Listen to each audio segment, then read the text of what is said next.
اعوذ باللہ من الشیطان الرجیم بسم اللہ الرحمن الرحیم اللہم صلی علی سیدنا محمد معدن الجود والکرم وآلہ وسلم۔ سامعین و ناظرین اکرام، السلام علیکم ورحمۃ اللہ وبرکاتہ۔ آج کا ہمارا موضوع یہ ہے کہ کیا وارث نبی سے محبت جائز ہے؟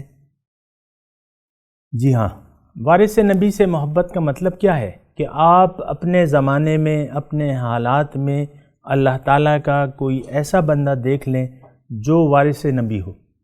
اور وارث نبی کے بارے میں ہمارے حضور صلی اللہ علیہ وسلم نے فرمایا کہ العلماء ورثۃ الانبیاء، کہ عالم جو ہے، عالم ربانی جو ہے وہ وارث نبی ہے، یعنی جو اللہ تعالیٰ کا، یعنی اللہ تعالیٰ کا بندہ وہ ہے جو وارث نبی ہے۔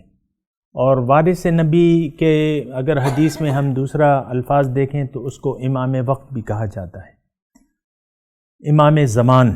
من مات ولم یعرف امام زمانہ فکأنہ مات میتۃ الجاہلیہ۔ حضور صلی اللہ علیہ وسلم فرماتے ہیں کہ جو آدمی اس حالت میں مرا کہ اس نے اپنے زمانے کے امام کو نہیں پہچانا، گویا کہ وہ جاہلیت کی موت مرا۔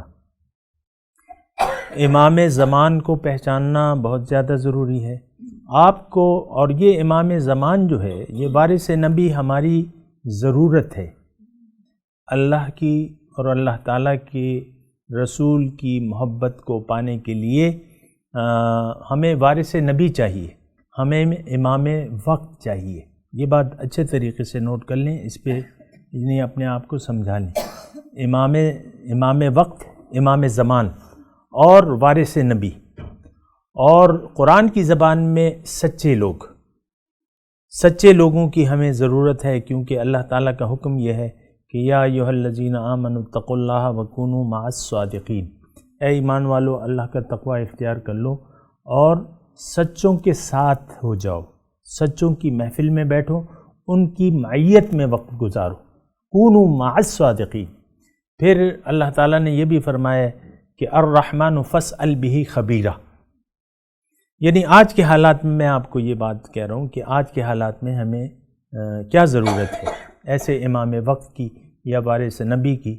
یا تو یہ دوسری آیت میں نے جو پڑھی ہے آپ کے سامنے، وہ اس کا ترجمہ یہ ہے کہ الرحمن فاسأل بہ خبیرہ، کہ رحمان جو ہے اگر آپ نے اس کے متعلق معلومات حاصل کرنی ہے تو فاسأل بہ خبیرہ، تو آپ کسی خبردار سے اس کی معلومات حاصل کریں۔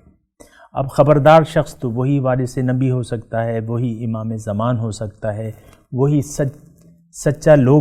سچے آدمی ہو سکتے ہیں جس کے بارے میں اللہ تعالیٰ نے حکم دیا ہے ہمیں کہ ان کے ساتھ اپنی محفل بنا لو۔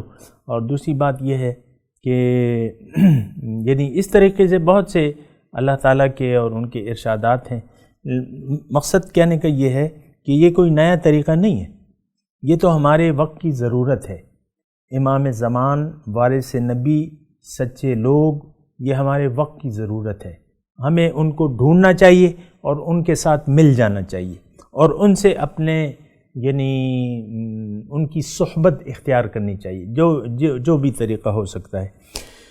تو بہرحال وارث سے محبت، آج کا میرا موضوع جو تھا، وارث سے محبت جائز نہیں بلکہ ضروری ہے، کیونکہ آپ نے تو اللہ کی محبت تک پہنچنا ہے اور آپ کی نظر کے سامنے کوئی انسان ہونا چاہیے، وہ جو وارث نبی ہو، وہ جو امام وقت ہو، وہ جو سچا ہو، اس سے وہ آپ کی ضرورت ہے، اس کو آپ نے ڈھونڈنا ہوگا اور اس سے اپنا معاملہ، یعنی اس کے پھر فائدے بہت ہیں۔ ایک تو یہ ہے کہ وہ آپ کا تزکیہ نفس بھی کرے گا، اگر آپ کروانا چاہیں گے۔ ڈاکٹر ہے، آپ علاج نہیں کروانا چاہتے تو پھر تو یہ کوئی بات نہ ہوئی نا۔ آپ بیمار ہیں، ڈاکٹر آپ کے گھر، سامنے والے گھر میں رہتا ہے اور آپ اس کے پاس نہ جائیں، مشورہ نہ کریں، اس کو اپنی بیماری نہ بتائیں، تو پھر تو علاج نہیں ہو سکتا، اگرچہ وہ آپ کے سامنے والے گھر ہی میں رہ سکتا ہے۔ تو یہ لوگ جو ہیں یہ معالجین ہیں، روحانی معالجین اسے کہتے ہیں، یہ انبیاء کے وارث ہیں۔ یہ آپ کا تزکیہ نفس بھی کریں گے، آپ کے دل کی صفائی بھی کریں گے، آپ کو اس کا طریقہ بھی بتائیں گے، اور پھر آپ ان سے محبت کریں گے اور اس محبت کے ذریعے، ان سے محبت کے ذریعے آپ رسول کی محبت کو حاصل کر سکتے ہیں اور رسول کی محبت جب آپ حاصل کر لیں تو اس کے ذریعے جو ہے وہ پھر آپ اللہ تعالیٰ کی محبت تک پہنچ سکتے ہیں۔ یہ راستہ ہے، یہ ایک طریقہ ہے، اس کو یعنی اچھی طریقے سے آپ نے سوچنا اور سمجھنا ہوگا کہ کس طریقے سے ہم اللہ تعالیٰ کی محبت تک پہنچ جائیں۔ پہنچنا تو ہے ہمیں اللہ تعالیٰ کی شدید محبت کی طرف، لیکن پھر اس کے لیے ذرائع ہیں، اللہ تعالیٰ نے ذرائع پیدا کیے ہیں۔ انسان کامل کون؟ محمد الرسول اللہ۔ اس کے بعد جو ہے وہ حضور صلی اللہ علیہ وسلم فرمایا کہ قیامت تک ایک ٹولی ایسی موجود رہے گی میری امت میں جو حق پر قائم رہے گی، حق کی طرف لوگوں کو بلائے گی، اور اس سلسلے میں کسی کی ملامت کے ڈر سے وہ نہیں ڈریں گے۔ وَلَا يَخَافُونَ لَوْمَةَ لَائِمٍ، کسی کی ملامت کریں۔ تو بہرحال ایسے لوگوں کا سلسلہ اللہ تعالیٰ کی، چونکہ یہ تمام معاملات جو ہیں یہ اللہ تعالیٰ کی طرف سے ہیں اور اللہ کے ہیں، لہٰذا اللہ تعالیٰ نے اس کا پورا انتظام کیا ہوا ہے۔ وَمَا عَلَيْنَا إِلَّا الْبَلَاغُ الْمُبِينُ۔ مولاي صل وسلم دائما أبدا على حبيبك خير الخلق كلهم